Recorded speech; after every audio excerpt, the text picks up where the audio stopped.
Oops, Mom said sweetly one morning. I accidentally burned your college acceptance letter. Dad shrugged. She just got carried away. Don't overreact. I smiled faintly. That night, I didn't argue. I acted one silent transfer, and by sunrise, the dealership canceled my sister's new car order. By 6:28 a.m., the bank declared her loan in default. Did you even read the letter before you ruined it? My voice cracked without meaning to. Mom didn't look up.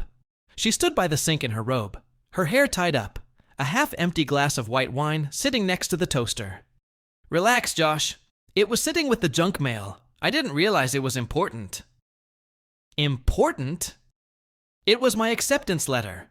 4 years of night shifts and online classes rolled into one envelope.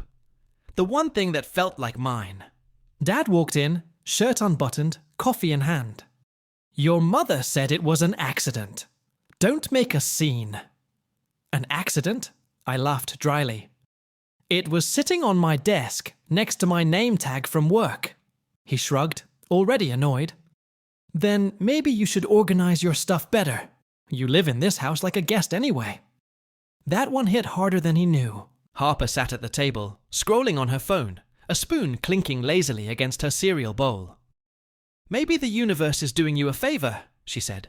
College isn't for everyone. I could feel the heat climb up my neck. Not anger, humiliation. The kind where you're not even sure if crying would make it worse. Dad sipped his coffee. Don't take that tone with your sister. What tone? The one that makes you sound like you've actually achieved something. Silence. Only the sound of the dripping faucet. They stared at me like I was intruding on their comfort. Then Harper added quietly, almost playfully.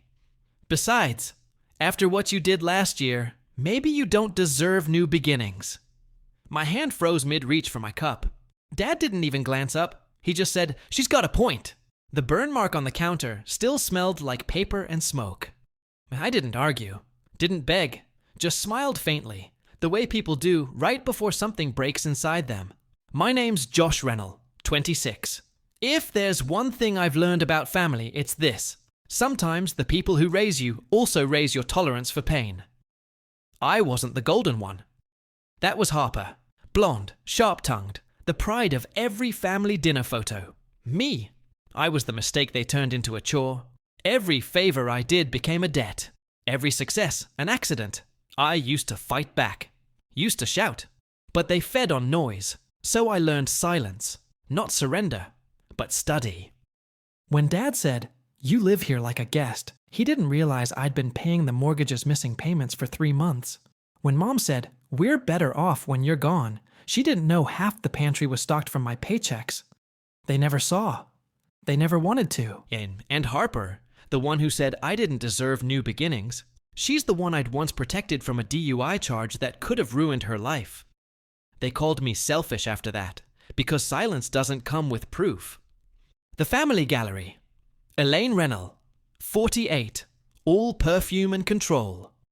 The kind of woman who hugs people tightly in public just to prove she's loving. Richard Rennell, 51, ex-contractor, ex-everything. Still wears his work boots indoors to remind everyone he built this house. Harper Rennell, 23, college dropout turned influencer with a leased car and a collection of unpaid credit cards. Breakfast at the Rennell table always felt like an audition. Mom? Josh, do you even plan to move out? Or are you comfortable leeching forever? Dad. Elaine, he's just lost. Don't kick him while he's down. Mom. Oh, I'm sorry. I thought truth was still allowed in this house. Their laughter blended with the hum of the fridge, cold, steady, indifferent. I sat there, quiet, while Harper filmed her oatmeal for a morning routine video. When she caught me looking, she said, Don't glare, Josh. It's not a good look on you. Makes you seem jealous. Jealous? Of what? Of being loved for lying better? I lowered my eyes to my plate. The toast had gone cold, like everything else in this house. By afternoon, I overheard them whispering near the laundry room. He'll find out eventually, Mom hissed. Dad. Then let him. He doesn't have proof. Harper. I told you not to use his name on that form." They froze when they saw me in the doorway. "What form?" I asked. No one spoke. Mom forced a smile. "Josh, go get some rest. You've been working too much." Her voice was sugar. Her eyes were knives. I walked away slowly, pretending not to notice the file folder half hidden under the bills. It had my signature photocopied on it. Something twisted in my gut. The kind of instinct you get after years of being gaslighted. That night, while everyone slept, I opened the family computer. Bank statements. Loan applications. My name was listed under co-applicant. Harper's new car loan. They'd used my credit. Again. The next morning, I placed the printed papers on the kitchen table. Dad walked in, saw them, and sighed like I'd broken something sacred. "What's this?" "Proof," I said. Mom appeared behind him, still in her robe. "Josh, you're being dramatic." "I'm being robbed." Harper came downstairs, yawning. When she saw the papers, her color drained. "You weren't supposed to see that." Dad slammed his hand on the table. "You live under our roof. The least you can do is contribute." "With my identity?" I asked. Mom rolled her eyes. "You're always so sensitive. We just needed a cosigner."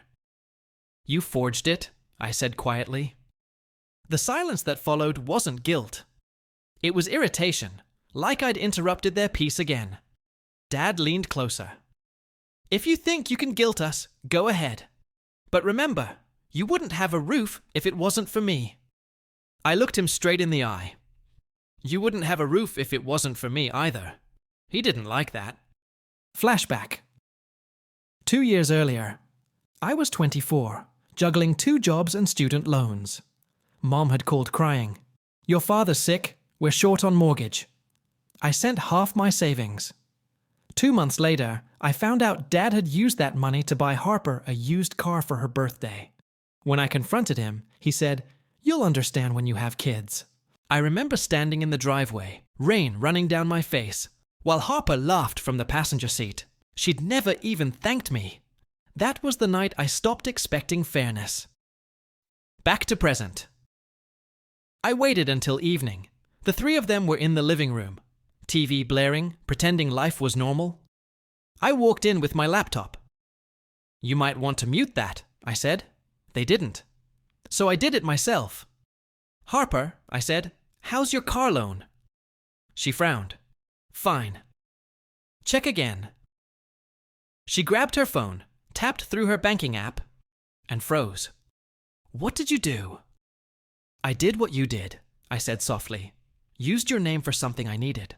Dad stood up. "Josh, don't play games." "It's not a game," I cut in. "I canceled the payments. Every one of them. They were under my credentials anyway." Mom gasped. "That's illegal." "So was what you did," I said, calm. "The difference is, I kept receipts." The house erupted. Dad shouted about betrayal. Mom cried about respect. Harper screamed that I'd ruined her life. I just stood there, still as stone. "You ruined your own life when you decided mine didn't matter," I said quietly. Dad's face turned red. "You ungrateful brat, after everything we've done." I smiled faintly. Yes, after everything. For the first time, they looked small to me, people who had built a cage and called it family. I turned toward the door. "I gave you all my silence," I said. "Tonight, I give you the truth." And I left. The night air was cold, slicing but clean. I walked without knowing where. Just away. My phone buzzed nonstop. Calls, texts, voicemails. I let them all ring out. I ended up at a diner I used to visit after shifts. Ordered coffee. Sat by the window. For the first time, I didn't feel like I had to explain myself to anyone. The noise in my head had gone quiet. I wasn't free because they changed. I was free because I stopped waiting for them to... A few weeks later, I got an email from the college.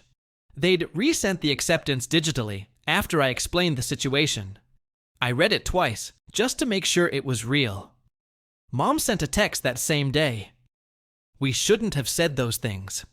Let's move forward." I stared at it, half smiling. Harper posted a quote on Instagram. "Family means forgiving even when it hurts."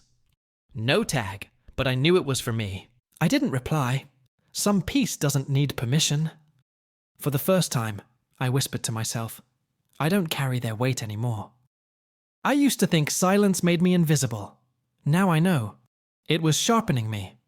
If you were me, would you forgive or would you walk away? Tell me in the comments. And if my story found you on a bad night, like, subscribe and stay. Because somewhere out there, another quiet one is finally learning to speak.